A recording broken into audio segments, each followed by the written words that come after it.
Good evening guys, কেমন আছো তোমরা সবাই? আই হোপ সবাই খুব ভালো আছো, আমিও ভালো আছি।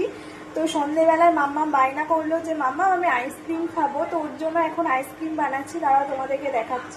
দেখো গাইস, এখানে দুধ, চিনি আর ক্যাডবেরি গরম করছি। তো এটা ঠান্ডা করে তারপরে আইসক্রিমের বক্সে দেবো।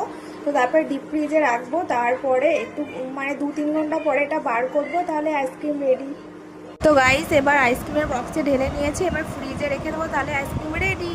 গাইস, আইসক্রিমটা এখনই ফ্রিজ থেকে বার করলাম, কত সুন্দর হয়েছে তাই না বলো?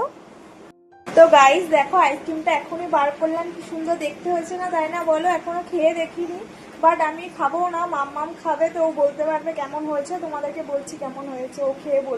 মাম্মাম, আইসক্রিমটা ভালো, সুন্দর, অনেকটা অনেকটা সুন্দর না একটুখানি? তাই আবার পরে বানিয়ে দেবো, ঠিক আছে?